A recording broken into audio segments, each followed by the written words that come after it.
মা কানা মুহাম্মাদুন আবা আহাদিন মির রিজালিকুম ওয়ালাকিন রাসূলুল্লাহ ওয়ালাকিন রাসূলুল্লাহি ওয়া খাতামান নাবিয়্যিন ওয়া কানা আল্লাহু বিকুল্লি শাইইন আলীমা। রাসূলুল্লাহ কাটার কারণে যদি সাহাবীরা ব্যতীত গোলাম আহমদ কাদিয়ানীর নবুয়তের দাবির মাধ্যমে আমার নবীর খতমে নবুয়ত খাতামুন নবিয়্যিনের উপরে কলম ধরা হয়, কাটা হয়, এটা আমরা মেনে নিতে পারি না। আমার ভাইরা, আমার বন্ধুরা, যে যাই রাজনীতি করেন, কিন্তু আমাদের সামনে এই ওয়াদা অবশ্যই এবার ভোটের আগে দিতে হবে। ক্ষমতায় গেলে অবশ্যই কাদিয়ানীদেরকে রাষ্ট্রীয়ভাবে অমুসলিম ঘোষণা করতে হবে। এটা ঈমানের জায়গা, ঈমানের জায়গা।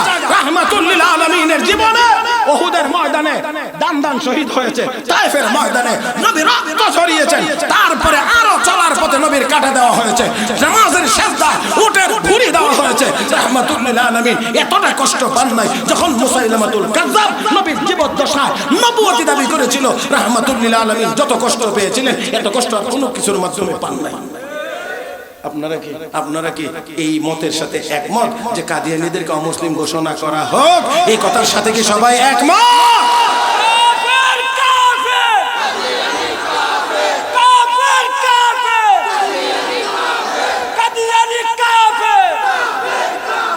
রাহমাতুল লিল আলামিন বলেন, সাহাবীরা রে, এই মুহূর্তে আমার উপরে কোরআনের একটি সূরা নাজিল হয়েছে। আল্লাহ নবী এই কথা বলে এবার তিলাওয়াত করে সাহাবীদেরকে শোনাইতে লাগলেন।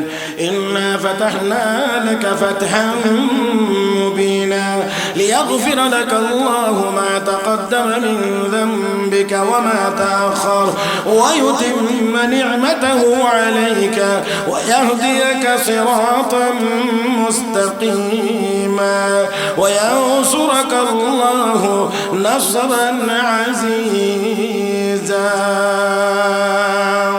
আল্লাহ নবীকে আল্লাহ রাব্বুল আলামিন বলেন, নবী গো, ইন্না ফাতাহনা লাকা ফাতহাম মুবিনা। হাবিব, যদিও চোখে দেখা যায়, খোলা চোখে দেখা যায় এটা একটা চুক্তি, না, আসলে এটা চুক্তি হয় না, এটা সাধারণ কোনো চুক্তি না। আমি আল্লাহ এই চুক্তির মাধ্যমে আপনাকে স্পষ্ট বিজয় দান করেছি। এই সূরা তিলাওয়াত করে করে আপনি যদি সামনের দিকে আগাইতে থাকেন, যাইতে একেবারে সর্বশেষ আয়াতের প্রথম শব্দে গিয়ে পাবেন মুহাম্মাদুর রাসূলুল্লাহ। আল্লাহ রাব্বুল আলামিন এই সূরার শেষ আয়াতের প্রথম অংশে মুহাম্মাদুর রাসূলুল্লাহ কেন বললেন? আল্লাহ রাব্বুল আলামিন সাহাবীদেরকে এত মহব্বত করেন, স্বয়ং আল্লাহ সাহাবীদেরকে এত ভালোবাসেন, আল্লাহর নবীর নামের সাথে রাসূলুল্লাহ শব্দটা রাখতে পারে নাই, চুক্তিতে কাটা হয়েছে। এই জন্য সাহাবীদের মনে বড় ব্যথা। আল্লাহ রাব্বুল আলামিন আরশের মালিক ডাক দেখো, ও আমার সাহাবীর উম্মতেরা, ও আমার হাবিবের উম্মতেরা, সাহাবীরা, রাসূলুল্লাহ শব্দটা 10 বছর মেয়াদি চুক্তিতে রাখতে পারল না। এই জন্য মনে বড় ব্যথা। এই চুক্তি মহান থাকলে 10 বছর চলবে, তারা তো 2 বছরের বেশিও চুক্তি চলতে দিল না, ভঙ্গ করে ফেলেছে। আমার বন্ধুর সাহাবীরা রে, এই জন্য মন খারাপ করার কোনো কারণ নাই। তারা 10 বছর মেয়াদে কাগজে লিখতে দিল না। এই জন্য আমি আল্লাহ চিরস্থায়ী কোরআনে আমার বন্ধুকে রাসূলুল্লাহ বলে ঘোষণা করলাম। মক্কার জীবনের 13টি বছর ছিল নবীর নির্যাতন সহ্য করার জীবন। মদিনায় যখন গিয়েছেন, আল্লাহ নবীকে আল্লাহ মদিনার রাষ্ট্রপ্রধান বানিয়ে দিয়েছিলেন। আর আল্লাহ নবী মদিনায় যাওয়ার পরেও যখন কাফের বেঈমানরা হামলা করতে গিয়েছে, রব্বে করিম তখন বলেন, উদিনা লিল্লাযিনা ইউকাতালুনা বিআন্নাহুম যুলিমু ওয়া ইন্নাল্লাহা আলা নাসরিহিম লাকাদির। হাবিব, আর একতরফা সহ্য করা নয়, আর একতরফা সহ্য নয়। এবার যদি কাফের বেঈমানরা হামলা করার জন্য আসে, পাল্টা আঘাত করার অনুমতি আমি আল্লাহ দান করলাম। আর কাফের বেঈমানদের মোকাবেলায় আপনাকে বিজয়ী করার মতো সাহায্য করার ক্ষমতাও আমি আল্লাহর। বলেন না, আল্লাহর নাই না আছে?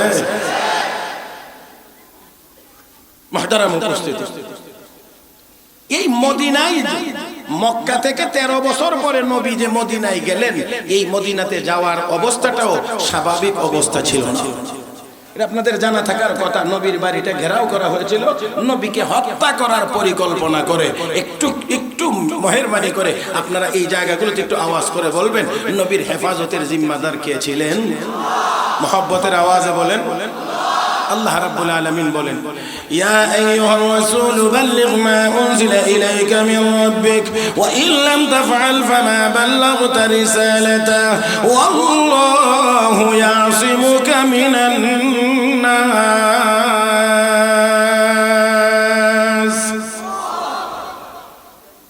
আল্লাহ রাব্বুল আলামিন বলেন, আপনার উপরে ওহির মাধ্যমে যা কিছু নাজিল হয়, আপনার রবের পক্ষ থেকে যা কিছু নাজিল করা হয়, মানুষের কাছে তা পৌঁছায় দেন।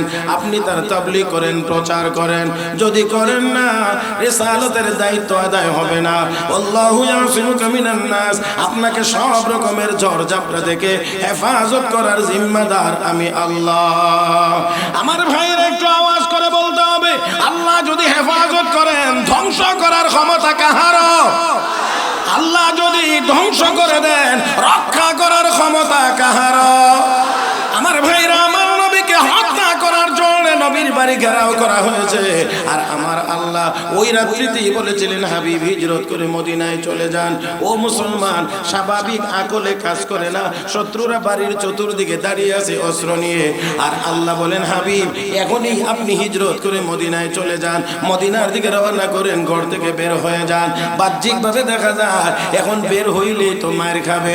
আমার আল্লাহ বুঝা দিলেন, না না না, বাড়ি বাড়ি ঘেরাও করা যায়, কিন্তু আমি আল্লাহ হেফাজত করলে তাকে আঘাত করা যায় না। কথাটা খেয়াল করে বুঝবার চেষ্টা করতে হবে। ঘেরাও করা যায়, আমি যদি হেফাজত করি তাহলে তাকে হত্যা করা যায় না।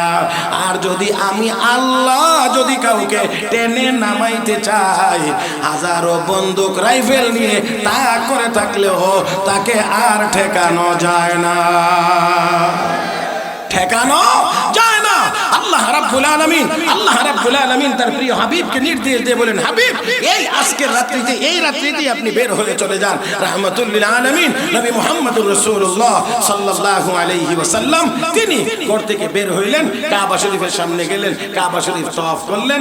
ও মুসলমান, নামাজ আদায় করলেন, দোয়া করলেন, চোখের পানি ছেড়ে ছেড়ে নবী কাঁদেন আর বলেন, রে মক্কা, তোমাকে ছেড়ে যাইতে মনে চায় না, কিন্তু তোমার বাসিন্দারা তো আমাকে থাকতে দিল না।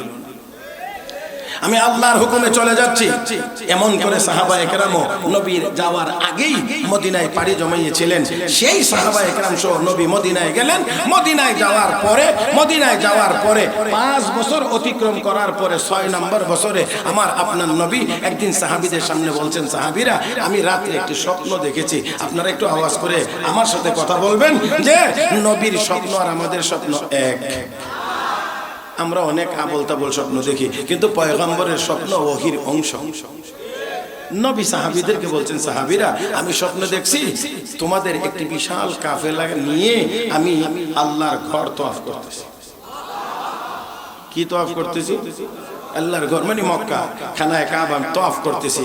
যেই মাত্র নবী বলছেন আমি স্বপ্ন দেখছি, সাহাবায়ে কেরাম তো শতভাগ বিশ্বাসী। আমরা কিছু যুক্তি খুঁজি এখন, এটা আমার বুঝে আয় না, অমুকে কয় এটা আমার যুক্তি তাই না। তোমার মাথাটাই কি আর তোমার যুক্তিটাই কি? তোমার মাথা আর তোমার যুক্তিতেই যদি সব ধরতো তাহলে ওহী নাজিলের কোনো দরকারই ছিল না, কোরআন নাজিলের কোনো দরকারই ছিল না। পাগল কয় কি, তা আমার মাথায় ধরে না, আমার যুক্তিটা না, তুই মানুষটাই কি, তোর যুক্তি তো কি? কষ্ট পাইবেন মনে হইতেছে না? হ্যাঁ, আমার আপনার দিমাগ, আমার আপনার সকল থিওরি, আমার আপনার সকল মেধা, আমার আপনার সব যোগ্যতা, এমনকি সায়েন্সের সকল থিওরি যেখানে বিকল, যেখানে অচল, যেখানে বুঝে আসে না, সেখান থেকেই তো কোরআনের এলেমের যাত্রা শুরু হয় মাত্র।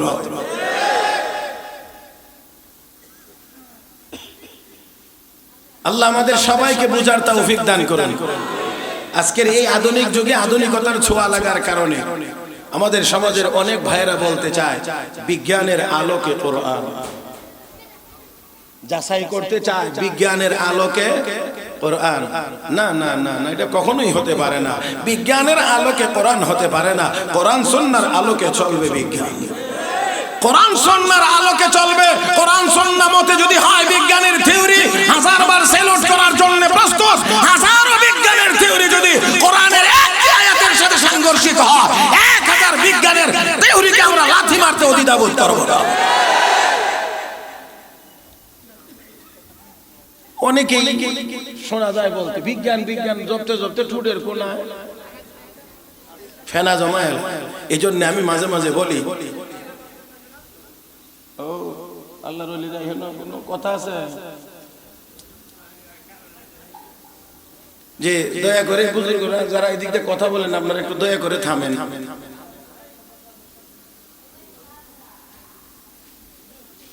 মুহতারাম হাজিরিন, তাই আমি বলছি বিজ্ঞানের আলোকে কোরআন নয়, কোরআনের আলোকে বিজ্ঞান। কোরআন সম্মত হলে বিজ্ঞান মানি, কোরআন সম্মত না হলে বিজ্ঞান মানি না। আরে এই আওয়াজে আসতে বললে হবে না, আরো আওয়াজ করে বলতে হবে। আমার বন্ধুরা, আমাদেরকে ধোঁকায় ফেলে দেওয়া হচ্ছে বিজ্ঞানের এই আবিষ্কার ওই আবিষ্কার অমক তমক। আমার বন্ধুরা মনে রাখতে হবে, যা কিছুই হোক না কেন আমার আল্লাহর কুদরতের সামনে দুনিয়ার বিজ্ঞানের অগ্রযাত্রা সামান্য ছাড়া কিছুই হতে পারে না। মুহতারাম হাজরিন, সেজন্য আমি আপনাদেরকে বলছি 1500 বছর আগে আমার আল্লাহ কোরআন নাজিল করে বিজ্ঞানীদের চোখে আঙ্গুল দিয়ে দেখায়া বলেন, খালাকাস সামাওয়াতি বিগাইরি আমাদিন তারাউনাহা, এত বড় আসমান বানাইলাম খুঁটি ছাড়া, চোখে দেখিস না? কি ছাড়া? কথা বুঝতে কষ্ট হইতেছে না? এই যে একটা ছাদ বানাইছেন কাপড় দিয়া, এই কাপড়ের ছাদটাকে উপরে ঠিকঠাক রাখার জন্য কতগুলো খুঁটি ব্যবহার করছে। তো আল্লাহর এত বড় আসমানের খুঁটি কোথায়? এত বড় আসমানের খুঁটি কোথায়?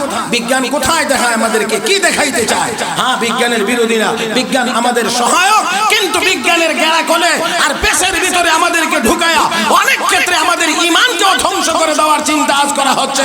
আমার ভাইয়েরা, যার কারণে অনেকে অভিযোগ করে এই কথা বলতে চায়, এই কওমি মাদ্রাসায় পড়ে তো কেউ বিমান চালাইতে পারে না, কওমি মাদ্রাসায় পড়ে তো কেউ ডাক্তার হতে পারে না, কওমি মাদ্রাসায় পড়ে তো কেউ ইঞ্জিনিয়ার হতে পারে না। এটাই যদি কওমি মাদ্রাসার উপরে অভিযোগ হয়, আমিও বলবো ঢাকা ইউনিভার্সিটিতে লেখাপড়া করে কেউ হাফেজে কোরআন হতে পারে না, বুয়েটে লেখাপড়া করে একজন মুফতি হতে পারে না। তাহলে যদি বিজ্ঞানী না হওয়ার কারণে, ডাক্তার হতে না পারার কারণে কওমি মাদ্রাসার বিরুদ্ধে কথা বলতে হয়, তাহলে হাফেজে কোরআন তৈরি না হওয়ার কারণে ইউনিভার্সিটির বিরুদ্ধেও কথা বলতে হবে। আমি বলি একটা আর একটার সহায়ক। মাদ্রাসায় পড়বে আলেম তৈরি হবে, ইউনিভার্সিটিতে পড়বে ডাক্তার তৈরি হবে। আমি আপনাদেরকে বিনয়ের সাথে বলি, বাংলাদেশে ল কলেজ আছে যেখান থেকে লেখাপড়া করে কি তৈরি হয় কন্যাদিহি। ল কলেজে যারা পড়ে, এখান থেকে যারা লেখাপড়া করে শেষ করে তারা কি হয়? উকিল হয়, অ্যাডভোকেট হয়, আইনজীবী হয়, ব্যারিস্টার হয়, তাই না? আচ্ছা বলেন দেখি, তো এখানে এই ল কলেজে পড়ে তো কেউ ডাক্তার হয়। আবার বুয়েটে যারা লেখাপড়া করে, এখান থেকে লেখাপড়া করে বড় বড় ইঞ্জিনিয়ার তৈরি হয়। কি বলেন, ঠিক কি না? নাকি ভুল বলছি? ইঞ্জিনিয়ার হয়, ইঞ্জিনিয়ার হয়, এখানে আবার কেউ ডাক্তার হয় না। আবার মেডিকেল কলেজে যারা লেখাপড়া করে তারা ডাক্তার হয়, তারা ইঞ্জিনিয়ার হয় না। তাহলে বোঝা গেল দুনিয়ার এক প্রতিষ্ঠান থেকে সব ডিগ্রি অর্জন করা যায় না। তাহলে দুনিয়ার সব কাছে, সব জায়গা থেকে যদি একটা জায়গা থেকে সব ডিগ্রি যদি অর্জন করা যায় না, তো মাদ্রাসায় পড়বে, মাদ্রাসায় পড়াবে, তো দ্বীনের মুহাক্কিক আলেম তৈরি হবে। দুনিয়ার সব বিজ্ঞান চালাইতে গিয়ে যেখানে কোরআন হাদিসের প্রয়োজন হবে, সেই সমাধান উলামায়ে কেরামের কাছ থেকে নিতে হবে। কষ্ট পাইছেন মনে হইতেছে? চলবে, কিছুক্ষণ চলবে তো। 12টা না বাজলে তো সারা যাবে না, কারণ 11টা শুরু হয়েছে, 12টা না হইলে তো অন্তত পক্ষে ছেড়ে দেওয়া যাবে না। এই জন্য একেবারেই সামান্য আমার আল্লাহ কুদরতের নিদর্শন দেখায়া দেখায়া বলেছেন যে দেখো না যে আমি আল্লাহ কত কিছু বানায় রাখছি। দুনিয়ার এইগুলো দেখে দেখেই এত কিছু মনে করো, তো আমি আল্লাহ কোথায়? 30 তলা ভবন, 100 তলা ভবন, পৃথিবীর সর্বোচ্চ ভবন 180 তলা দেখে তো আসমান জোরে কন্যা, জোরে কন্যা। আল্লাহ রব্বে করিম বলেন সূরা ইয়াসিন, والشمس تجري لمستقر لها ذلك تقدير العزيز العليم والقمر قدرناه منازل حتى عاد كالعرجون القديم لا الشمس ينبغي لها أن تدرك القمر ولا الليل سابق النهار وكل في فلك يسبحون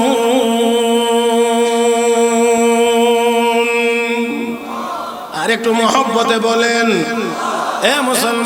এ মুসলমান সূর্য তার গন্তব্যের দিকে চলমান আমার বন্ধুরা এত সময় নাই ওই দিকে যাওয়ার সূর্যের গন্তব্য কোথায় আমার ভাইরা আমার বন্ধুরা মুফাসসিরিন কিরাম লিখেছেন সূর্যের গন্তব্য মোট 6টা সবগুলো বলা যাবে না দেখেন আপনারা গরমের দিনে সূর্যের উদয় একদিক থেকে হয় শীতের দিনে আবার উদয়টা একটু ভিন্ন জায়গা থেকে হয় খেয়াল করছেন নি আপনারা এখন কোন দিক থেকে হয় বলেন তো দেখি শীত আসতেছে এখন সূর্য উদয় হয় দক্ষিণ পূর্ব কোণ থেকে নাকি হ্যাঁ শীতের দিন গরমের দিনে হয় উত্তর পূর্ব কোণ থেকে অস্তটাও হয় দক্ষিণ পূর্ব পশ্চিম কোণে আবার অস্তটাও হয় পশ্চিম উত্তর কোণে এই হলো 4টা আমার বন্ধুরা এই হলো সূর্যের গন্তব্য 5 নাম্বার গন্তব্য হলো আমার বন্ধুরা কিয়ামতের আগে সূর্য পশ্চিম আকাশে একবার উঠবে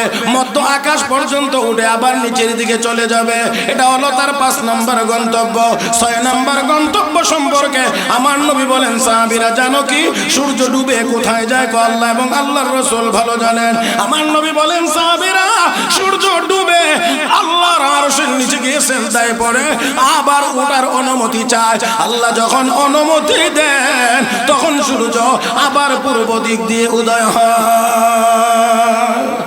ও ভাইয়েরা আমার বন্ধুরা তাই আসুন বলছিলাম আল্লাহর সৃষ্টি জগৎ নিয়ে একটু চিন্তা করে দেখেন তাহলে অবশ্যই আল্লাহর কুদরতের সামনে আমার আপনার মাথা নত হয়ে আসবে আমি বলি বিজ্ঞান যেখানে গিয়ে অচল হয় আমার আল্লাহর কোরআন সেখানে অচল থাকে বিজ্ঞান যেখানে গিয়ে অচল সেখানে কোরআন বেশি দূর যাওয়া লাগবে না বেশি দূর গিয়ে আপনাদেরকে বুঝাইতে চাই না মানুষ যখন সংকটাপন্ন হয় মরণের কাছাকাছি চলে যায় তখন আর কেউ গিয়ে বিজ্ঞানের বই তার কানের কাছে গিয়ে পড়ে না তখন তাহলে বোঝা গেল তোমার বিজ্ঞান তো দুনিয়াতে থাকতেই কথা কয় না দুনিয়াতে থাকতে এখনো রূহ বেরে হয় নাই তাও দুনিয়াতে থাকতেই তোমার বিজ্ঞানের সব থিওরি অচল এখানে আমার আল্লাহর কালাম সচল তাহলে উপরেই যদি চলে না তোমার নিচে গেলে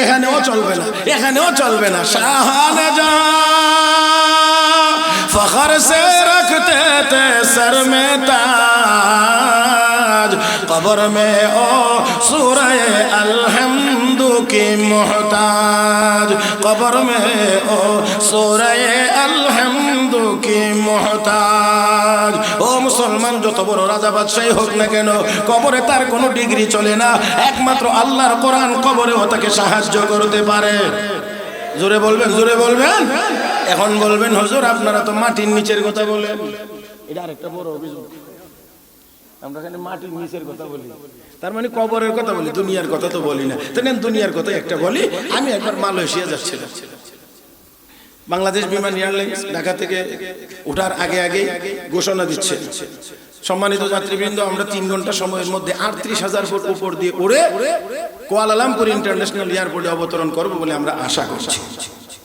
বিমান উঠছে ৩৮,০০০ ফুট উপরে যখন হয়েছে লেভেল হয়েছে তখন বুঝলাম যে এখন ৩৮,০০০ ফুট উপরে আছে কথা বুঝেন নাই বাংলাদেশ থেকে মালয়েশিয়া পূর্ব দিকে ৩৮,০০০ ফুট উচ্চতায় বিমান উঠছে এমন সময় হঠাৎ রাতের বেলা বিমানে বড় বড় ঝাঁকুনি মারছে মাইকে ঘোষণা হচ্ছে সম্মানিত যাত্রীবৃন্দ নিজ নিজ আসনে বসে থাকুন সিট বেল্ট বেঁধে রাখুন আমরা দুর্যোগপূর্ণ আবহাওয়ার আশঙ্কা করছি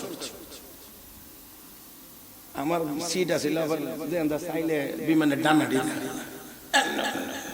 যেমন টাঙ্গর হাওরে বর্ষাকালে যদি বাতাস উঠে তো ঠিক মতো এখানে তো জাগি দিলে ডুবে গেলে কিছু সাঁতরা টাতরা দেখুন যে দৌড়ে আছে যান বাঁচানো যায় কিনা। ৩৮,০০০ ফুট উপরে যদি বিমান ক্রাশ হয় তাহলে আপনি যদি চিন্তা করেন যে মতুরকান্দি মাদ্রাসার মাঠে পড়ে আপনি মারা যাবেন, তাহলে এই চিন্তাটাও ভুল হবে, কারণ আপনি পইরা মরা লাগবে না, মইরাই পড়তে পারতে।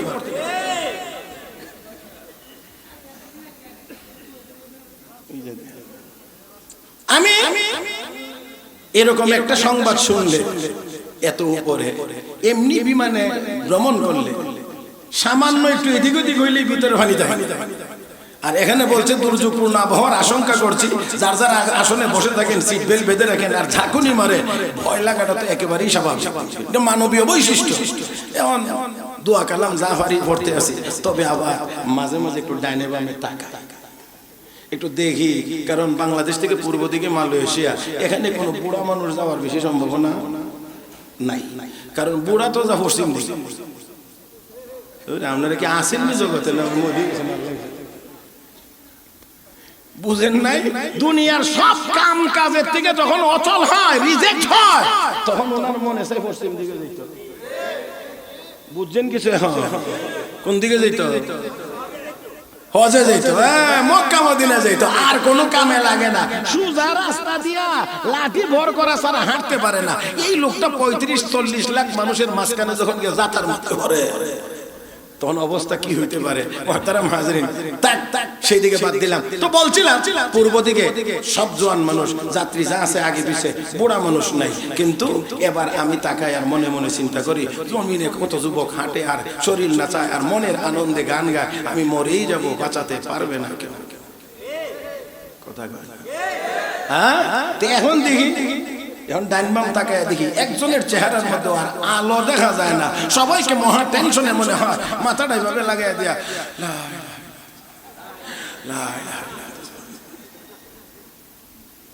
দোয়া ইউনুস পরে চিন্তা করে দেখলাম, তখনই মনে হলো যে এই ৩৮,০০০ ফুট এই দুর্যোগপূর্ণ আবহাওয়া, এই বিজ্ঞানের আধুনিকতম আবিষ্কার, এই ১৯০০ কিলোমিটার গতিতে চলমান একটি বিশাল আকৃতির বিমান আমার আল্লাহর বাতাসের সামনে অসহায়, যার কারণে সব থিওরি যেখানে অচল, এখানে কোরআনের আয়াত এবং দোয়া, লা ইলাহা ইল্লা আনতা সুবহানাকা ইন্নী কুনতু মিনাজ জালিমিন, আমার আল্লাহর বর্ণিত দোয়া ৩৮,০০০ ফুট উপরেও সচল।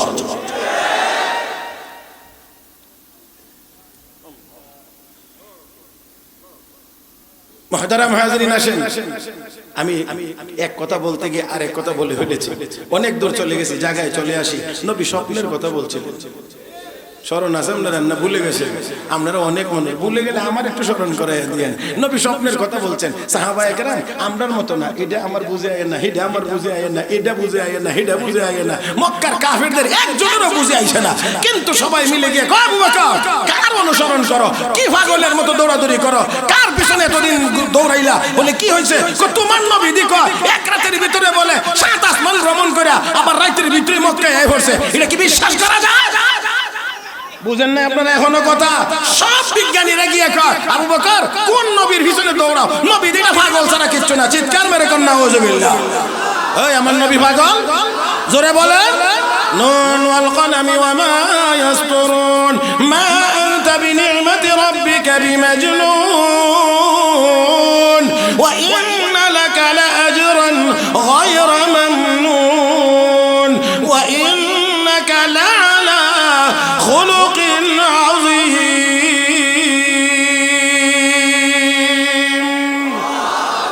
আমার নবীর চরিত্র মহান চরিত্র। ও মুসলমান, যার মহান চরিত্র হয় সেই লোক পাগল হতে পারে না, কারণ পাগলের কোনো চরিত্র হয় না। পরনের লুঙ্গি মাথার বান্ধা লাগো, ঠিক থাকে না। তুমি ভালো মানুষের না, কষ্ট হইতেছে মনে হয়। মুহতারাম হাজরিন, অনেক দিন আগে মনে হয় একবার আসছে, কতদিন আগে এটা ঠিক করতে পারবো না, তবে অনেক দিন আগে একবার মতুরকান্দি আসছিলাম। আর অনেক দিন পরে, তো অনেক দিন পরে যখন আয়ই হলাম, এই এক ওয়াজের লাগি সেই শত শত কিলোমিটার দৌড়াইয়া আয়াই যখন বললাম, তোর এত তাড়াতাড়ি ছেড়ে দিয়ে লাগছে।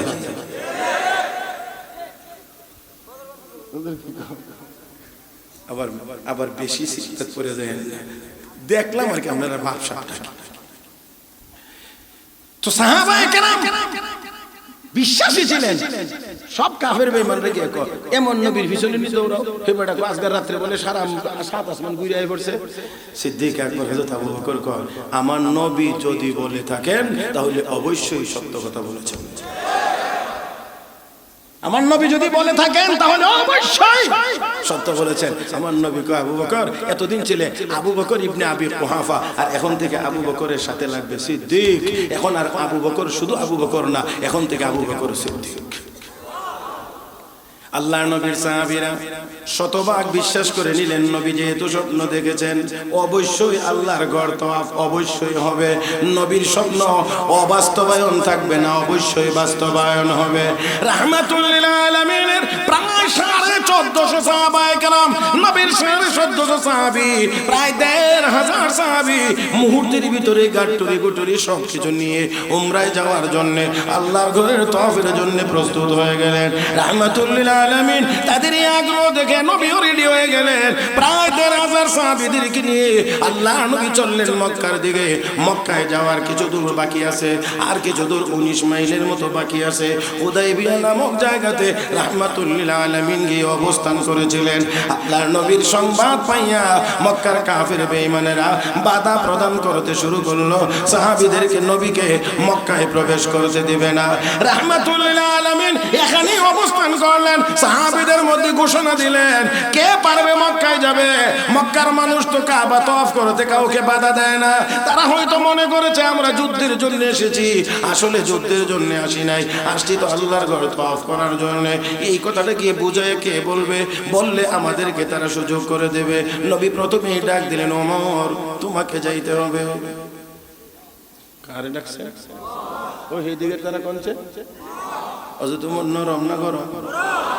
যেই লোকটারে প্রথমেই ডাক দিছেন ওমর তুমি যাইবা, কি মনে করেন মক্কার লোকজনই উমরের নাম শুনলে কইবা ওয়েলকাম? হ্যাঁ হযরত ওমর দাঁড়াইলেন, বড় বিচক্ষণ মানুষ হযরত ওমর। ডাক দিয়ে বলেন নবী গো আমাকে মক্কায় যেতে হবে, এটা কি আপনার সিদ্ধান্ত না পরামর্শ? পরামর্শ এক জিনিস, সিদ্ধান্ত আরেক জিনিস। পরামর্শ হইয়া যেটা চূড়ান্ত হয় এটার নাম নবী গো এটা কি আপনার সিদ্ধান্ত না পরামর্শ? যদি নবীর সিদ্ধান্ত হয় ওমর বাঁচবে না মরবে দেখার বিষয় না, নবীর সিদ্ধান্ত মানার জন্য ওমর প্রস্তুত। বাঁচবে না মরবে দেখার বিষয় না, ওমর প্রস্তুত নবীর সিদ্ধান্ত মানার জন্য। আর যদি পরামর্শ হয়ে থাকে তাহলে দুইটা কথা আছে, বলে কি কথা? ওমর সিদ্ধান্ত না পরামর্শ? আল্লাহ নবীর সাহাবী হযরত ওমর ডেকে বলেন ইয়া রাসূলুল্লাহ দয়া করে আমাকে মক্কায় পাঠাবেন না। ওগো নবী আমাকে মক্কায় পাঠাবেন না, তার কারণ আমার নাম শুনলে মক্কার মানুষের মেজাজ গরম হয়ে যায়। কারণ তারা আমাকে পাঠাইছিল আপনার মাথা কেটে নেওয়ার জন্য।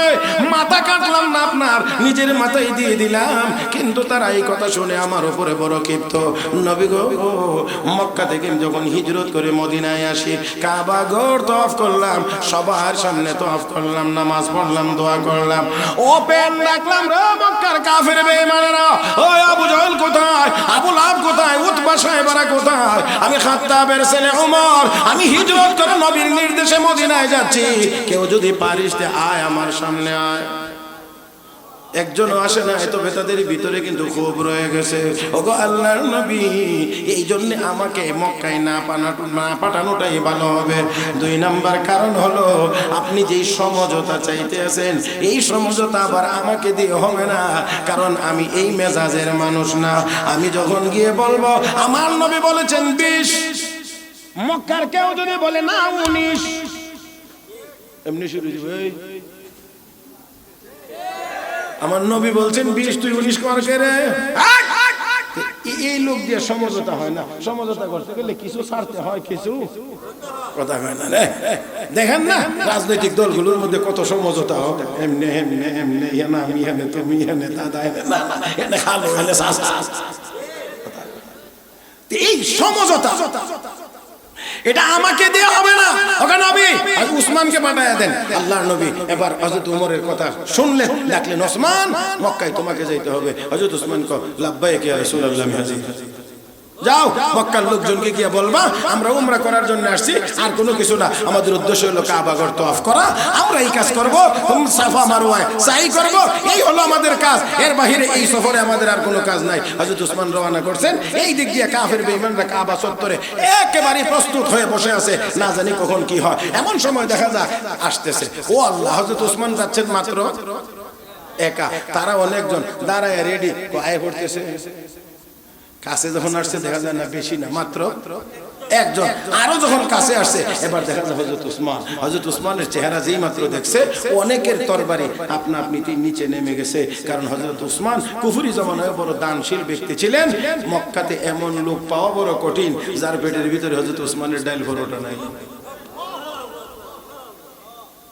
তরবারি নেমে গেছে, আবার কেউ কেউ নামা নামা, ওসমান আসতে নামা, মনে নাই পরোটার ডাল দেখেছিল। এবার দেখেন, এই ভাই আমার দিকে তাকাইবেন, আমার দিকে তাকাইবেন, কথাগুলোর গুরুত্ব উপলব্ধি করার চেষ্টা করতে হবে। সব ওয়াজ আপনারা জানেন, একেবারে জানেন না এমন না, কিছু কথা হইতো এই ওয়াজের ভিতরে গুরুত্বপূর্ণ থাকতে পারে, সবগুলো ছোট কথা ক্ষুদ্র কথা, এটা আমাদের সকলের জানা নাও থাকতে পারে। এই কথাগুলোই ওয়াজের আকর্ষণ, এবং এই জায়গাটাই আমাদের শুনবার মতো। হযরত ওসমান যখন গেলেন সবাই খুশি, ডাক দেখো ওসমান তুমি আসছো বড় ভালো হইছে। এই কথাটার ভিতরে যেন আরেকটা ইঙ্গিত আছে, মানে তুমি আইছো ভালো হইছে, ওমর যে আইছে না হিডা ভালো হইছে, কথা কয় না, ওমর যে আসে নাই সেটা ভালো হইছে। ওসমান যদিও তুমি মুসলমান, কিন্তু তুমি আমাদের বন্ধু, তোমার সাথে আমাদের কোনো বিরোধ নাই, তোমার সাথে আমাদের কোনো বিদ্বেষ নাই। কারণ কি খাইছে যে। তবে ওসমান শোনো, কথা শোনো, বলি কি, তোমার যত মনে চায় কাবা ঘর তওয়াফ করবা করতে পারো, যত মনে চায় ইবাদত করবার তুমি করো, আমাদের মেহমান হয়ে তুমি মক্কায় থাকবে, কোনো অসুবিধা নাই। তবে মনে রাখবে তোমার নবীকে কিন্তু মক্কায় আসতে দেওয়া হবে না। হে মুসলমান, হযরত ওসমান তখন এই গর্জে উঠলেন, চিৎকার মেরে কোন আল্লাহু আকবার। যে ওসমান নরম হয়ে গেলেন গরম, তার কারণ কি, নবীর বিরুদ্ধে কথা চলে গেছে, তোমার নবীকে আসতে দেওয়া হবে না। হযরত ওসমান ডাক দিয়ে বলেন, আমার নবীকে 20 মাইল দূরে দাঁড় করিয়ে রেখে আমাকে তোমরা আপ্যায়ন করতে চাও, আল্লাহর কসম আমার নবীকে রেখে আমি তোমাদের কোন রকমের আপ্যায়ন গ্রহণ করতে পারবো না। এই মুসলমান, এটা হলো নবীর মহব্বত। নবী দূরে দাঁড়িয়ে থাকবেন আর আমাকে তোমরা আপ্যায়ন করবে, আমি সেই আপ্যায়ন গ্রহণ করব, তা হতে পারে না। আমার ভাইয়েরা মনে রাখতে হবে, এই ওই দুনিয়ার সব কাফের বেঈমানদের সাথে আমাদের বিভিন্ন রকমের সম্পর্ক থাকতে পারে, আমাদের বাণিজ্যিক সম্পর্ক থাকতে পারে, আমাদের রাজনৈতিক সম্পর্ক থাকতে পারে, আমাদের আরো অনেক ধরনের সম্পর্ক থাকতে পারে, কিন্তু মুহাম্মাদুর রাসূলুল্লাহ কোন হুকুমের বিরুদ্ধে গিয়ে আল্লাহ নবীর সুন্নতের কোন বিরুদ্ধাচরণ করে দুনিয়ার কোন কাফের বেঈমানের সাথে আমাদের সমঝোতা হতে পারে না।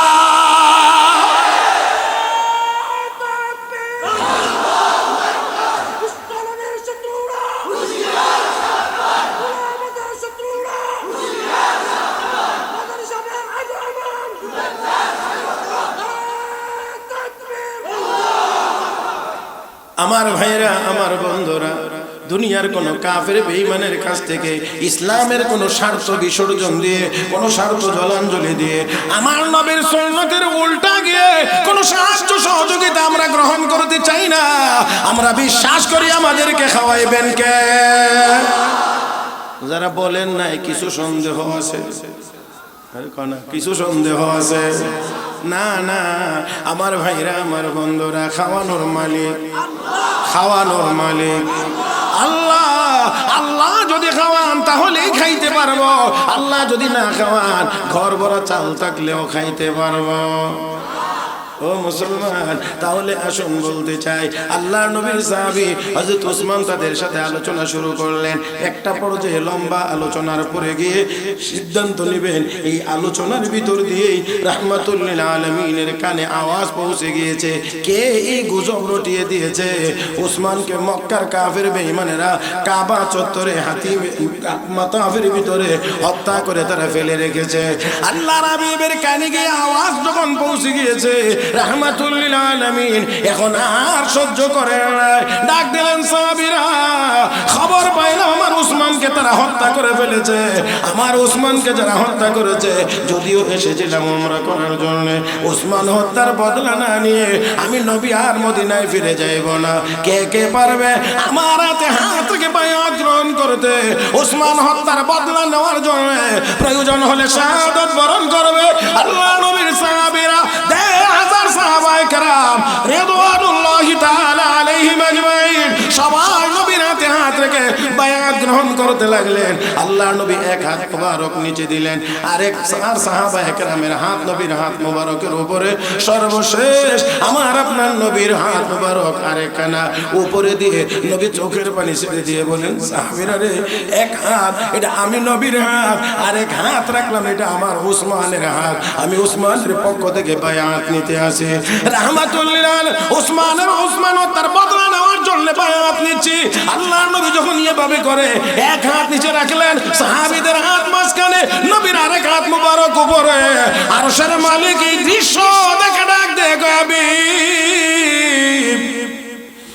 আপনি আপনার এক হাত রাখলেন নিজের, আর এক হাত দিলেন ওসমানের হাত বলে, এই বায়াতের উপরে আমি আল্লাহ এত বেশি খুশি হইলাম, খুশি হইয়া আমি আল্লাহ আমার কুদরতি হাতখানা আপনাদের সকলের হাতের উপরে রেখে দিলাম। ওগো নবী, আমি আল্লাহ বড় সন্তুষ্ট। এই বায়াতের নাম বায়াতের রিদওয়ান। আল্লাহর হাবিব রাহমাতুল লিল আলামিন সব দিক থেকে প্রস্তুতি নিয়ে যখন রেখেছেন, এমন সময় দেখা যায় হযরত ওসমান মক্কার কাফের বেঈমানদের একটি প্রতিনিধি দল নিয়ে নবীর দিকে এগিয়ে আসতেছে। আল্লাহর হাবিব রাহমাতুল লিল আলামিনের সামনে তারা গিয়ে হাজির। অতঃপর তারা আলোচনা শুরু করেছে। আলোচনার এক পর্যায়ে গিয়ে সিদ্ধান্ত হয়েছে মুহাম্মদুর রাসূলুল্লাহ এবং মক্কাবাসীর মধ্যে 10 বছর মেয়াদী একটি যুদ্ধবিরতি চুক্তি হবে। আওয়াজ করে বলবেন, কয় বছর? 10 বছর মেয়াদী। এই 10 বছর মেয়াদী চুক্তি হবে। আমার ভাইরা, কেউ কারো বিরুদ্ধে অস্ত্র ধারণ করবে না, কোনো যুদ্ধ হবে না 10 বছরের ভিতরে, এই মর্মে সিদ্ধান্ত হয়েছে। এবার হলো এই সিদ্ধান্তের ভিতরে, এই চুক্তির ভিতরে কিছু শর্ত থাকবে, কিছু শর্ত সারাই থাকবে অবশ্যই। কিন্তু দেখা গেছে যতগুলো শর্ত দেখা যায় সবগুলোই মুসলমানের উল্টা। আল্লাহর নবী এই সবগুলো আস্তে আস্তে করে মেনে নিতেছেন। সাহাবায়ে কেরামের সহ্য হইতেছিল না, এমন ভাবে কেন নবী মেনে নিচ্ছেন, কিন্তু নবী তো নবী, এই জন্য কিছুই বলতে পারতেছেন না। আমার বন্ধুরা, এর ভিতরে একটা শর্ত ছিল এমন, কোন মুসলমান যদি মক্কা থেকে হিজরত করে মদিনায় চলে যায়, মুসলমান হইয়া যদি মদিনায় চলে যায়, তাহলে তাকে এই 10 বছরের ভিতরে হইলে মক্কার কাফেরদের হাতে ফেরত দিতে হবে। কিন্তু কোন মুসলমান যদি মদিনা থেকে ইসলাম ত্যাগ করে মক্কায় চলে আসে, তাহলে তাকে ফেরত দেওয়া হবে না। আল্লাহর হাবিব এই শর্তটাও মানছেন। যে তোমার আর সহ্য করতে পারলেন না, এবার নবীর কাছে গিয়ে বলেন, ইয়া রাসূলুল্লাহ, ইয়া হাবিবাল্লাহ, ওগো নবীজি, আপনি কি সত্য নবী না? বলে হ্যাঁ, অবশ্যই সত্য নবী। ইসলাম ধর্ম কি সত্য ধর্ম না? বলে হ্যাঁ, অবশ্যই সত্য ধর্ম। যদি ইসলামের জন্য আমরা জীবন দিয়ে দেব, আমরা শহীদ হয়ে গেলে জান্নাত কি পাবো না? বলে হ্যাঁ, অবশ্যই পাবো। তাহলে এত দুর্বল হয়ে, এত নরম হয়ে কেন আমরা চুক্তি করতে যাব? রাহমাতুল লিল আলামিন বলেন, ওমর, আমি আল্লাহর নবী, আল্লাহ আমাকে ধ্বংস করবেন না। এই হযরত ওমর কি বলছেন, নবী কি বলছেন? হযরত ওমরের চেহারা সুরত নবীর তীক্ষ্ণতায় ধরা পড়েছে, ফারাসাতে আম্বিয়া। দলিল প্রমাণ যুক্তি তর্কে গেলে ওমরকে মানানো কঠিন হইতে পারে, কারণ এই হালতে মানানো কঠিন হতে পারে। এই জন্য রাহমাতুল লিল আলামিন বলেন, ওমর, আমি আল্লাহর নবী, আল্লাহ আমাকে ধ্বংস করবেন না। কারণ এই কথা ছাড়া ওমরকে বোঝানো যায় না। তারপরেও হযরত ঘুরায়া হযরত আবু বকরের কাছে গিয়ে, কো ভাই আবু বকর, উনি কি সত্য নবী না? কথা খেয়াল করেন। নবীকে গিয়ে বলছিলেন আপনি, আর হযরত ওমর উনি মানে নবী, উনি কি সত্য নবী না? বলে হ্যাঁ। ইসলাম সত্য ধর্ম না? বলে হ্যাঁ। আমরা যদি ইসলামের জন্য জীবন দিয়ে দিই, শহীদ হইলে জান্নাত পাবো না? বলে হ্যাঁ। তাহলে এত নরম হয়ে কেন চুক্তি করতে যাব? প্রয়োজন হলে জীবন দিব, শাহাদাত বরণ করব, আল্লাহর জান্নাতে চলে যাব, এত নরম হয়ে চুক্তি করব কেন? নবী যেই জবাব দিয়েছিলেন আবু বকর একই জবাব দিচ্ছেন। নবী নিজেকে দেখায় বলছিলেন আমি নবী, হযরত আবু বকর এবার বলছেন ও ওমর এত উত্তেজিত হইও না, উনি আল্লাহর নবী, আল্লাহ ওনাকে ধ্বংস করবেন না।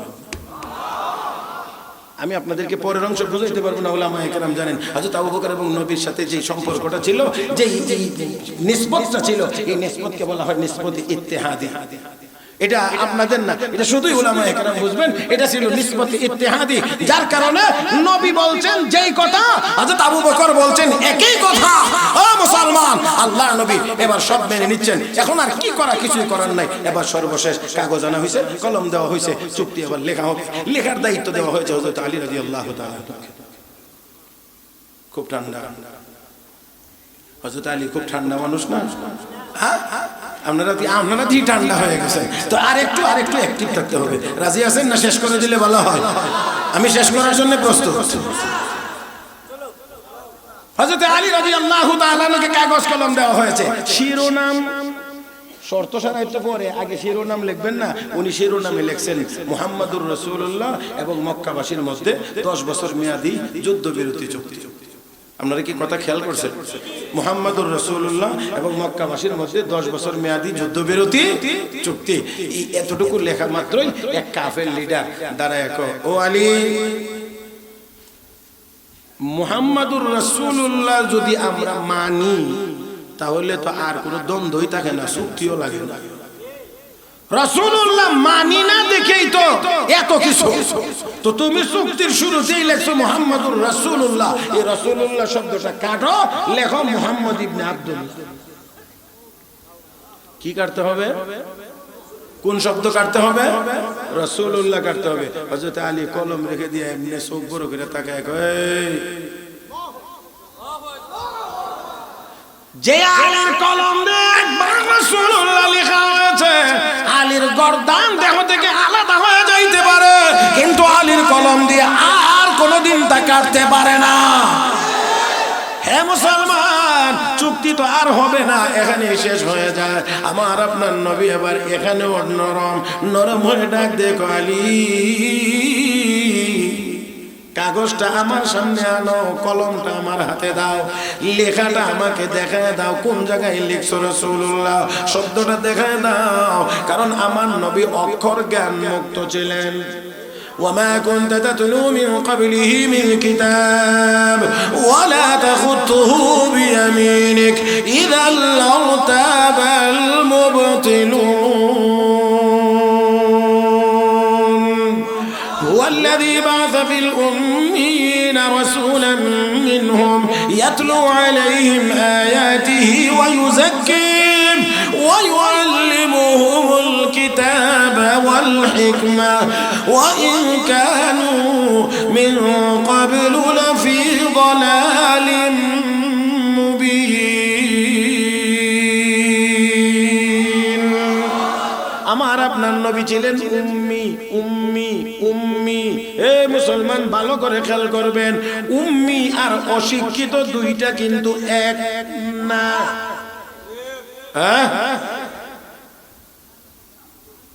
বুঝতে হবে, উম্মি আর অশিক্ষিত এক। আমার নবী বলেন উতিতু ইলমাল আউয়ালিন ওয়াল আখিরিন, আমার আগের যত মানুষ, আমার পরের যত মানুষ, সব মানুষ মিলে যত ইলম আল্লাহ আমাকে দিয়েছেন তত ইলম। কিন্তু নবী ছিলেন অক্ষর জ্ঞান মুক্ত। অক্ষরের নাম জ্ঞান না, অক্ষর হলো জ্ঞান অর্জনের মাধ্যম। বুঝাইতে আমার কষ্ট হইব। হ্যাঁ দেখেন, এটা দেখেন, এর উপরে কি লেখা আছে? প্রথম লাইনে, পুরা লাইনে বর্ণেন না, আবিদিয়া মাদ্রাসার এখানে কি, এরপরে কি 52তম বার্ষিক ওয়াজ মাহফিল। এই যে লেখাটা পড়া বুঝলেন কি যে এই মাদ্রাসার মাহফিল হবে আগামী অমুক দিন, এই যে মাহফিল হবে এইটা যে জানতে পারছেন এটা হলো এলেম, আর এখানে যা পড়ছেন এটা হলো এলেমের মাধ্যম। এই অক্ষরটি দিয়ে আপনারা এই দাওয়াত দেওয়া হয়েছে যে আমরা এই দিনে মাহফিল হবে, এই মাহফিল হবে জানতে পারছেন, এটার নাম এলেম। এই অক্ষরগুলো হলো এই এলেম অর্জনের মাধ্যম। আমার আপনার নবীকে আল্লাহ দুনিয়ার কোনো মাধ্যমে এলেম দেন নাই, আল্লাহ সরাসরি আমার নবীকে এলেম দান করেছেন। এই জন্য কোনো অক্ষর জ্ঞানের প্রয়োজনীয়তা নবীর সামনে আল্লাহ রাখেন নাই। এই জন্য আল্লাহ কয়, হাবিব আপনাকে ইতিপূর্বে কোনো কিতাবও আমি পড়াই নাই, আপনার ডান হাত দিয়ে কোনো কিছু লেখাও নাই। যদি পড়তে পারতেন আর লিখতে জানতেন তো কাফের বেঈমানরা কইতো কোরআন নিজেই বানাইছে। না এই জন্য আমি আল্লাহ আপনাকে দিয়ে কিতাবও পড়াই নাই, কোন অক্ষরও লেখাই নাই। তো আল্লাহর নবীর সামনে এবার নিয়ে কাগজ দেওয়া হয়েছে, আল্লাহ রসুলকে দেখানো হয়েছে এখানে রাসূলুল্লাহ লেখা আছে। নবী নিজের হাত মোবারক দিয়ে সাহাবায়ে কেরাম সব ধৈর্য মানে সীমা অতিক্রম করে ফেলছে, রক্ত সিট মারতেছে। এটা কেমন করে সম্ভব? রাসূলুল্লাহ শব্দটাও রাখা যাবে না, কেটে ফেলতে হবে। এটা আবার কেমন চুক্তি, এটা আবার কেমন করে হয় মানতে মুঠও পারতেছিলেন না, কলিজা যেন ছিঁড়ে যাচ্ছিল। যাওয়ারই তো কথা, এই আওয়াজ আসতে হলে হয় না, এটা ছিঁড়ে যাওয়ারই কথা। রাসূলুল্লাহ শব্দটা যদি ওই চুক্তির শুরুতে রাখা না যায়, এটা যদি সাহাবায়ে কেরামের হৃদয়ে রক্তকরণ হয়, গোলাম আহমদ কাদিয়ানীর মতো নবী দাবি করে আমার নবীর খাতমে নবুয়তকে কেটে ফেলতে চায়, এটা কোনো মুসলমান মনে প্রাণে কোনোদিন মেনে নিতে পারে না।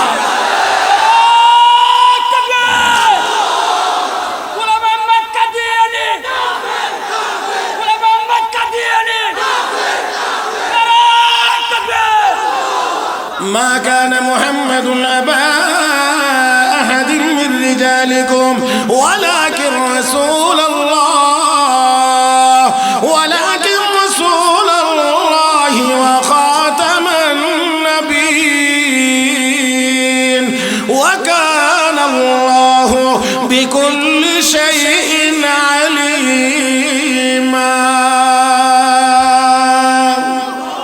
রাসূলুল্লাহ কাটার কারণে যদি সাহাবীরা ব্যতীত গোলাম আহমদ কাদিয়ানীর নবুয়তের দাবির মাধ্যমে আমার নবীর খাতমে নবুয়ত খাতামুন নবীনের উপরে কলম ধরা হয়, কাটা হয়, এটা আমরা মেনে নিতে পারি না। আমার ভাইরা, আমার বন্ধুরা, যে যাই রাজনীতি করেন, কিন্তু আমাদের সামনে এই ওয়াদা অবশ্যই এবার ভোটের আগে দিতে হবে। ক্ষমতায় গেলে অবশ্যই কাদিয়ানীদেরকে রাষ্ট্রীয়ভাবে অমুসলিম ঘোষণা করতে হবে।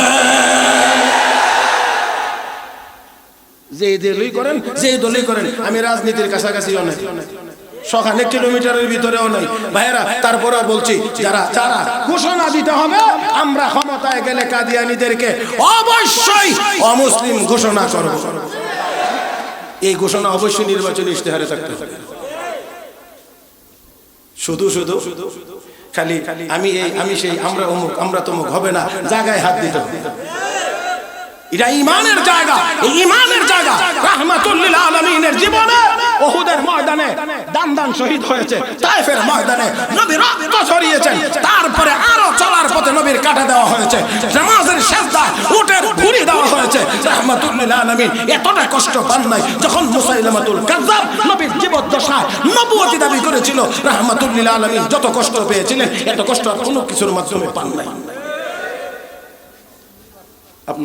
আপনারা কি এই মতের সাথে একমত যে কাদিয়ানীদেরকে অমুসলিম ঘোষণা করা হোক? এই কথার সাথে কি সবাই একমত?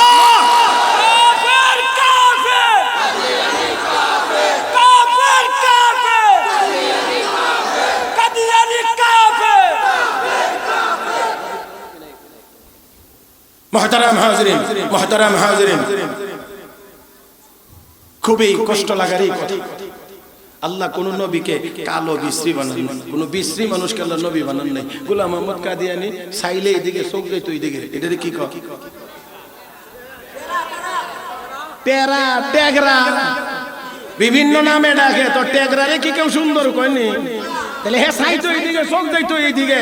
নবীরা যেখানে ইন্তেকাল করেছেন দাফন সেখানে হয়েছে। আমার নবীর ইন্তেকাল আম্মা আয়েশার হুজরায় হয়েছিল, এই জন্য নবীর ইন্তেকাল যেখানে হয়েছে আম্মা আয়েশার হুজরায় দাফন হয়েছে। এটাই রওজা শরীফ, রওজা আতহার। ও মুসলমান, গোলাম আহমদ কাদিয়ানি টয়লেটে মারা গিয়েছিল, নবী হইতে হইলে তো টয়লেটের ট্যাঙ্কির মধ্যে দাফন করা লাগে।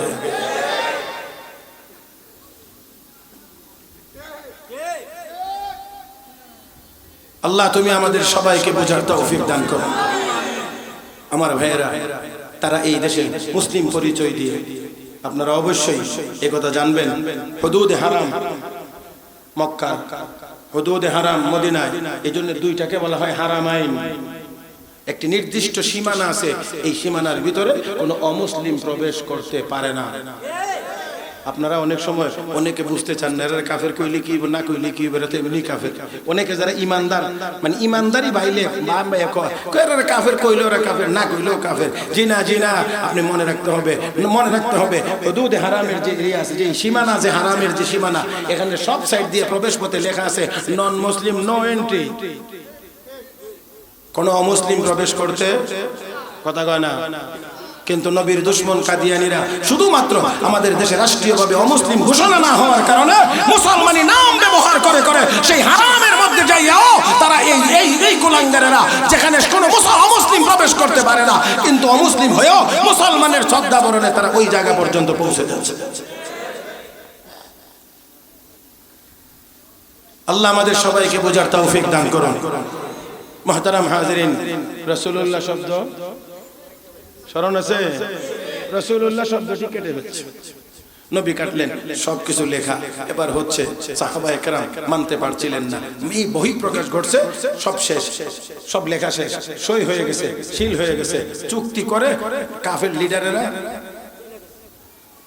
এই চুক্তির ভিতরে এটাও ছিল, এখান থেকেই ফেরত যাইতে হবে, এবার উমরা করতে পারবেন না, আগামী বছরে আসবেন, 3 দিনের সময় পাবেন, উমরা করে চলে যেতেন, এবার হবে না। তাহলে এখান থেকে ব্যাক করতে হবে। নবী নির্দেশ দিলেন, সাহাবীরা মাথার চুল ফেলে দাও, ইহরাম খুলে ফেলো। সবাই জানেন মাথার চুল ফেলায় না, ইহরাম খোলেন না। আল্লাহর নবী একবার তাঁবুর ভিতরে যান, একবার বাহিরে যান, একবার বাহিরে, একবার ভিতরে, একবার বাহিরে, একবার ভিতরে, অস্থির সময় পার করছিলেন। এই সফরে উম্মত জননী হযরত উম্মে সালমা রাদিয়াল্লাহু তাআলা নবীর সঙ্গে ছিলেন। নবীকে জিজ্ঞেস করেন, আপনি এত অস্থির কেন, পেরেশান কেন? নবী কয়, উম্মত নবীর হুকুম অমান্য করার কারণে বহু উম্মত আযাব আর গজবের সম্মুখীন হয়েছে। আমি নির্দেশ দিলাম মাথার চুল ফেলে দেওয়ার জন্য, আমার সাহাবীরা হুকুম মানতে বিলম্ব করছে, ভয় হচ্ছে না জানি আল্লাহর কোনো আযাব চলে আসে। আম্মা জান হযরত উম্মে সালমা রাদিয়াল্লাহু তাআলা বলেন, ইয়া রাসূলুল্লাহ, সাহাবীদের মন খারাপ, আপনি এই নির্দেশটা না দিয়ে বরঞ্চ একটা কাজ করেন। বলে কি? যে আপনি নিজের মাথার চুল মোবারক নিজে আগে ফেলায় দেন। সঠিক সময়ে সঠিক পরামর্শ দিতে পারা, এটাও বিচক্ষণতা।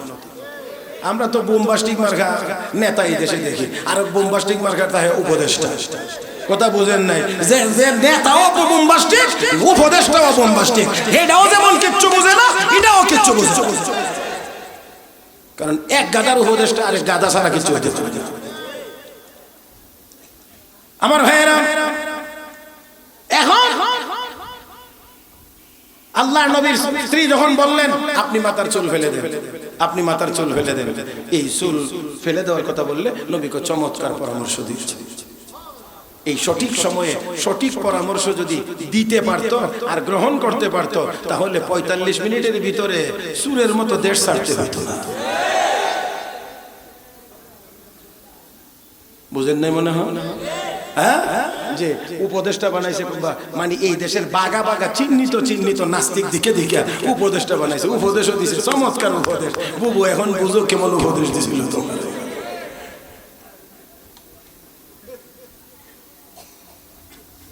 আল্লাহ কষ্ট হয়েছিল।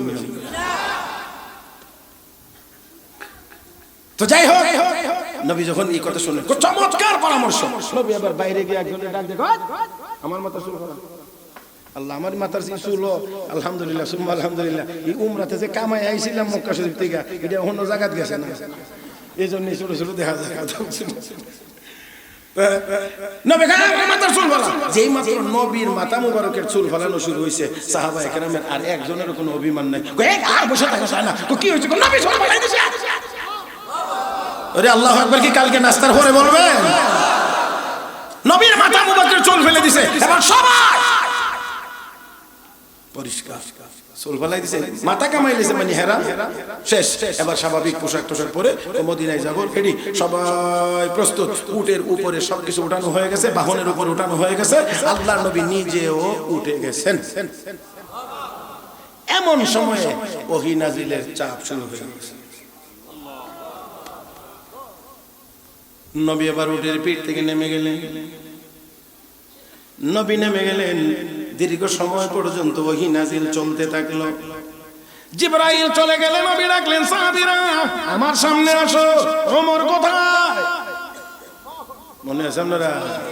হুজুর ওমর খুব ভয়ে ছিলাম, মনে হয় আমার বিরুদ্ধে কোরআন আয়াত নাযিল হয়ে গেছে, এই জন্য নবী আমাকে ডাকছেন, আমি সামনের দিকে যাই না। রাহমাতুল লিল আলামিন বলেন, সাহাবীরা রে, এই মুহূর্তে আমার উপরে কোরআনের একটি সূরা নাযিল হয়েছে। আল্লাহ নবী এই কথা বলে এবার তিলাওয়াত করে সাহাবীদেরকে শোনাইতে লাগলেন, ইন্না ফাতাহনা লাকা ফাতহাম মুবিনা লিয়াগফির লাকা আল্লাহু মা তাকদ্দামা মিন যামবিকা ওয়া মা তাআখার ওয়া ইউতিম্মা নি'মাতাহু আলাইকা ওয়া ইয়াহদিয়াকা সিরাতাম মুস্তাকিমা ওয়া ইয়ানসুরাকা আল্লাহু নাসরান আজিজা। আল্লাহ নবীকে আল্লাহ রাব্বুল আলামিন বলেন, নবী গো, ইন্না ফাতাহনা লাকা ফাতহাম মুবিনা। হাবিব, যদি চোখে দেখা যায়, খোলা চোখে দেখা যায় এটা একটা চুক্তি, না না না, আসলে এটা চুক্তি হয় না, এটা সাধারণ কোনো চুক্তি না। আমি আল্লাহ এই চুক্তির মাধ্যমে আপনাকে স্পষ্ট বিজয় দান করেছি। এই সূরা তিলাওয়াত করে করে আপনি যদি সামনের দিকে আগাইতে থাকেন, যাইতে যাইতে যাইতে যাইতে একেবারে সর্বশেষ আয়াতের প্রথম শব্দে গিয়ে পাবেন মুহাম্মাদুর রাসূলুল্লাহ। আল্লাহ রাব্বুল আলামিন এই সূরার শেষ আয়াতের প্রথম অংশে মুহাম্মাদুর রাসূলুল্লাহ কেন বললেন? আল্লাহ রাব্বুল আলামিন সাহাবীদেরকে এত মহব্বত করেন, স্বয়ং আল্লাহ সাহাবীদেরকে এত ভালোবাসেন, আল্লাহর নবীর নামের সাথে রাসূলুল্লাহ শব্দটা রাখতে পারে নাই, চুক্তিতে কাটা হয়েছে। এই জন্য সাহাবীদের মনে বড় ব্যথা। আল্লাহ রাব্বুল আলামিন আরশের মালিক ডাক দেখো, ও আমার সাহাবীর উম্মতেরা, ও আমার হাবিবের উম্মতেরা, সাহাবীরা, রাসূলুল্লাহ শব্দটা 10 বছর মেয়াদি চুক্তিতে রাখতে পারল না, এই জন্য মনে বড় ব্যথা। এই চুক্তি মহান থাকলে 10 বছর চলবে, তারা তো 2 বছরের বেশিও চুক্তি চলতে দিল না, ভঙ্গ করে ফেলেছে। আমার বন্ধুর সাহাবীরা রে, এই জন্য মন খারাপ করার কোনো কারণ নাই, তারা 10 বছর মেয়াদে কাগজে লিখতে দিল না। এই জন্য আমি আল্লাহ চিরস্থায়ী কোরআনে আমার বন্ধুকে রাসূলুল্লাহ বলে ঘোষণা করলাম। তারা 10 বছর মেয়াদি কাগজে রাসূলুল্লাহ থাকতে দিল না, রাখতে দিল না, তো আমি মুহাম্মাদুর রাসূলুল্লাহ কোরআনে নাজিল করে দিলাম। এটা ফিরা বুঝেন না? ফিরা ওই কাফের বেঈমানরা ফিরা এখনো আসেনি এই আয়াত, কথা কয় না, এখনো আসেনি আয়াত কোরআনে মুহাম্মদ আসেনি না নাই? ও মুসলমান, ও মুসলমান, তো মুহাম্মাদুর রাসূলুল্লাহ আল্লাহ এই কথা বলে নবীর সাহাবীদেরকে সান্ত্বনা দিয়ে বলেন, ভয়ের কোনো কারণ নাই, এরা 10 বছর মেয়াদি কাগজে রাখতে দিল না, আমি তো আমার চিরস্থায়ী কোরআনে উল্লেখ করে দিলাম। এই হলো মুহাম্মাদুর রাসূলুল্লাহ। আল্লাহ এখানে বলার পরে এবার সাহাবীদের 3টা গুণের কথা বলেছেন। কয়টা গুণের কথা? 3টা। এই 3টা গুণ বলতে গেলে অনেক সময় না, আমি তো ভাবছিলাম 12টার মধ্যে শেষ করব, ঘড়ি দেখার আগেই 12টা অতিক্রম করে ফেলেছি। আরো অল্প কয়েক মিনিট, এখন এটার সময় না, এটা আমার কাজও না, এটা তো আগে মাশাআল্লাহ যারা যারা করে এই লাইনে মাহির ফিল ফন, তারা এই কাম করে গেছে। যাক, তারপরে আসেন এখন আঙ্গুলে গনে গনে সাহাবায়ে কেরামের 3টা গুণের কথা, যে গুণগুলো আমি বলছি না, হুজুরও বলছেন না, বাইতুল মুকাররমের খতিবও বলছেন না, কাবার ইমামও বলছেন না, বলছেন কে? এত আস্তে বলেন কেন? কার গুণ? সাহাবায়ে কেরামের গুণ। আল্লাহ রাব্বুল আলামিন বলেন, ওয়াল্লাযীনা মাআহু যারা মুহাম্মাদুর রাসূলুল্লাহর সঙ্গে মানে নবীর সাহাবী যারা নবীর উপর ঈমান এনেছে, আল্লাহ রাব্বুল আলামিন বলেন আশিদ্দাউ আলাল কুফফার, কাফের বেঈমানদের মোকাবেলায় তারা বড় কঠোর, রুহামাউ বাইনাহুম, একে অপরের জন্য বড় দয়ালু, একে অপরের জন্য বড় দয়ালু। ও মুসলমান, সাহাবীদের গুণ আর বৈশিষ্ট্য হলো আল্লাহ নবীর সাহাবীরা, রাহমাতুল লিল আলামিনের সাহাবীরা কাফের বেঈমানদের মোকাবেলায় ছিল বড় কঠোর, নিজেরা একে অপরের জন্য ছিল বড় দয়ালু। আমার বন্ধুরা, আপনার বন্ধুরা, আজকে সম্পূর্ণ উল্টা হয়ে গিয়েছে। আমরা নিজেরা বড় সবল, ফিলিস্তিনের পক্ষে ইসরায়েলের বিপক্ষে খুবই নরম। বোঝে না রে, বোঝে না। ও মুসলমান, আর না হয় 58টি মুসলিম দেশ থেকে এক যুগে যদি একটা বিবৃতি দেওয়া হইতো আর সহ্য করা হবে না। 24 ঘন্টার ভিতরে যদি হামলা বন্ধ না হয়, মুসলমানদের উপরে হামলা যদি বন্ধ না হয়, আমরা অবশ্যই অ্যাকশনে যাব। তাহলে অবশ্যই এই হামলা আরো অনেক আগেই বন্ধ হওয়ার কথা, আর এই চুক্তি কিছু লাগে না, এমনি বন্ধ হয়ে যাইত। আমার বন্ধুরা, সাহাবায়ে কেরামের এক নাম্বার গুণ হলো তারা নিজেদের পারস্পরিক একে অপরের জন্য বড় দয়ালু, কাফের বেঈমানদের মোকাবেলায় বড় তারা কঠোর। এবার হাদিসের আলোকে দেখেন, আমার নবী বলেছেন মান আহাব্বা লিল্লাহি ওয়া আবগাদা লিল্লাহ, যেই ব্যক্তি আল্লাহর রাস্তায় কাউকে ভালোবাসে, আল্লাহর জন্য কারোর সাথে দুশমনি রাখে, নবী বলেন তার ঈমান পাক্কা। আয়াতের এই অংশের দ্বারা বোঝা যায় সাহাবায়ে কেরামের ঈমান পাক্কা। জোরে কান। ও মুসলমান, সাহাবীদের ঈমান পাক্কা। সার্টিফিকেট আমার দেওয়া না, এটা আল্লাহর দেওয়া। নাম্বার 2, ও মুসলমান, আল্লাহ রাব্বুল আলামিন বলেন তারাহুম রুকআন সুজদা, নবী গো আপনি তাদেরকে দেখবেন তারা রুকু করে সিজদা করে। ও মুসলমান, কোন আমলের ভিতরে রুকু আর সিজদা আছে? নামাজ। তার মানে সাহাবায়ে কেরাম নামাজি, আর নামাজ হলো ইসলামের ভিতরে সবচেয়ে গুরুত্বপূর্ণ ইবাদত। হাদিস শরীফে আছে নামাজের হিসাব যার সহজ, অন্যান্য হিসাব তার তর সহজ। তার মানে যেই লোক নামাজি সেই লোক জান্নাতি। আমার আপনার নবী বলেন হাশরের ময়দানে সর্বপ্রথম নামাজের হিসাব হবে। নামাজের হিসাব যে দিতে পারবে, অন্যান্য হিসাব তার জন্য আসান, জান্নাতে যাওয়া তার জন্য আসান। তো নবী বলেন, আল্লাহ বলেন তাদেরকে দেখবেন তারা নামাজি। তার মানে সাহাবায়ে কেরামের আমল পাক্কা। ওই কথা বললেন, সাহাবীদের ঈমান পাক্কা। 2 নাম্বার, সাহাবীদের আমল পাক্কা। 3 নাম্বার, ইয়াবতাগুনা ফাদলাম মিনাল্লাহি ওয়া রিদওয়ানা, এই ইবাদতের মাধ্যমে আল্লাহর সন্তুষ্টি তারা কামনা করে। তার মানে হলো সাহাবায়ে কেরামের নিয়ত পাক্কা। বুঝাইতে পারি নাই? ও মুসলমান, 1 নাম্বার হলো সাহাবীদের ঈমান পাক্কা, 2 নাম্বার তাদের আমল পাক্কা, 3 নাম্বার তাদের নিয়ত বা ইখলাস পাক্কা। আজকে আমাদের ঈমানেও দুর্বল, আমাদের আমলেও দুর্বল, আমাদের নিয়তের ভিতরেও ভেজাল, যার কারণে সংখ্যায় বেশি থাকার পরেও আমরা দুনিয়ার কোথাও দাঁড়াইতে পারি না।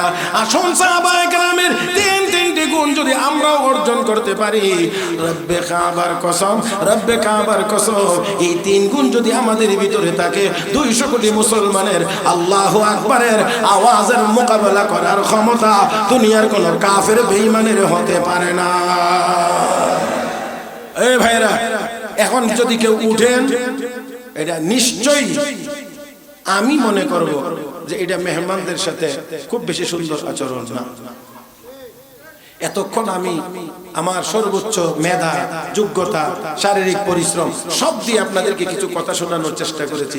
এখন বুঝতেছেন যে শেষ হয়ে যাচ্ছে, আর এই আমি শেষ করবার আগেই উঠে চলে যাওয়াটা, এটা আমার মনে হয় মজলিসের সাথে সুন্দর আচরণ না।